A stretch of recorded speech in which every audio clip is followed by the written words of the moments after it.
Hey, baby. Yeah, one of my boys over there. I really had a wonderful childhood, you know. My father used to get up early in the morning and sweep the whole block.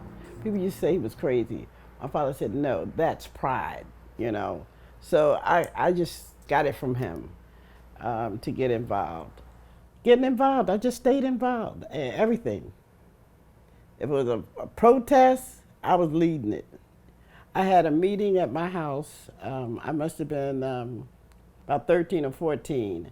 I always had meetings. We was going to protest against the University of Penn because they wouldn't allow us on their grounds. They in our neighborhood, and they gonna allow us on their land.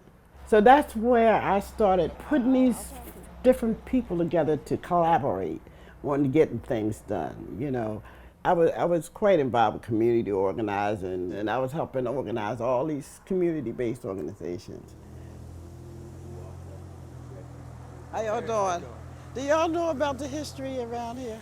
50th Street used to have, at Christmas time, they had the most beautifulest blocks from Market Street to Haverford Avenue. People used to come from all over the world to see it. And, but you know, all that's changed now. And look at how the houses are deteriorating. Yeah, but the first two houses are coming down, but that one there too, they're all coming down. And you said that was a house? Yeah, they were single family dwellings. Get out of here. Yeah. As big as they are? But see, these were the prominent black folks lived around here. But not only that though. Eugene Clark, he was a judge. Paul Roberson's pianist, Charlotte Bell. She lived on this block? They lived right, all of them lived in that block. Yeah. I was their committee woman. Wow. Okay. God bless you. Yeah. So it's a lot of history. Yeah, I'm 66 and I don't remember that. Oh, I'm 74, so. Oh, you got me by a little bit. Yeah. All right, it's nice talking to you, gentlemen. Oh, my name is Frances Walker. Pardon? Frances Walker is my name. You know, that is a travesty. I wish I had some money, I'd buy up all these houses. And then you remember the older people that was there, you know, and how they had pride and how they took care of the places. And then to see them just, it's disappointment. But then you realize what happened. It started with a lot of drug use. In one block, right around the corner from my mother's house, Farson Street, they had 5 drug houses. I went off. That's when I started Parents Against Drugs. I started protesting. I mean, I was knocking down doors and kicking in people's windows. I mean, that's when it changed. In Mill Creek, I lived in Mill Creek at 49th and Aspen. It was just falling down. Yes, this was my house. Yep. 4906. Yeah, this block is a wreck. You know, it's a shame. I almost feel like crying looking at these darn places. I got some members from different blocks and areas in the Mill Creek community and put them together and say, look, we have to do something. And that's how the Mill Creek Coalition came about. And then we start talking about the Mill Creek and the damage and the lack of knowledge that the residents had about it. So then we formed an environmental committee. I remember when my kids were in elementary school. I lived at 52nd and Girard Avenue. That's when the creek had erupted and some houses had fallen, and you can hear the water gushing. I mean, all the time. And we had to walk across wooden planks to get across the street or down the street. That's why I was scared for my kids, you know. Do you remember the creek?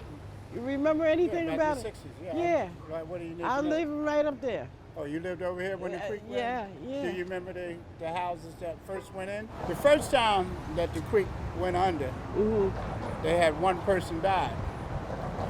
And they didn't think it was important enough to do anything about it at that time. The second time, more people died and more houses went under. And that's when they decided to tear up everything and fix it, to fix the problem. Yeah, that was back in the 60s. Yeah, I remember. Just imagine digging up the entire street from one side to the other, at least 30 feet down. And I moved. I got out of there. Yeah, that was scary. We had organized a group for the West Philadelphia Landscape Project, and with Dr. Ann Spirn from the University of Penn, because she knew about the Mill Creek. She knew where it came from, where it started, where it ended. And when she started teaching us about what occurred and how we can prevent it, and it perked my interest. They had a pilot research program where they went down in the basement looking for, damage or whatever. I mean, she went strutting down there. I didn't even go, tell you the truth. But she went, and her and Crystal and Nasir, they went and they did assessments. She also had lessons in the community, and she would have professionals come in and teach us from the water department, teach us exactly what was going on with that creek. That's the collaboration I was talking about, bringing people together to get things done, I was digging in my papers, and I saw where I had written down a program teaching kids about the jobs in the water department. Our children had never been exposed to this stuff. I called Ann Spirn, and I told her, I got an idea, and I started talking about it. And I called Howard Newcrew, the commissioner of the water department, and he said, well, I support it, get it together. And it's been rolling ever since. I mean, all it is just simple. Exposing the children to all the jobs that are available. We had 19 students this summer.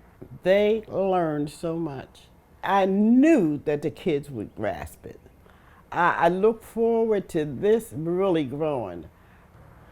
I always loved people. I always was trying to find out a way to fix things. I've been involved in so much child, 60 years, what the heck. Yeah, but I'm glad I've made a contribution that people can respect. You know what I mean? Doing a little history. Doing a little history in the neighborhood. Oh, okay. How you doing? All right, how you doing? Fine. Hey, baby, how you doing, sweetie? All right.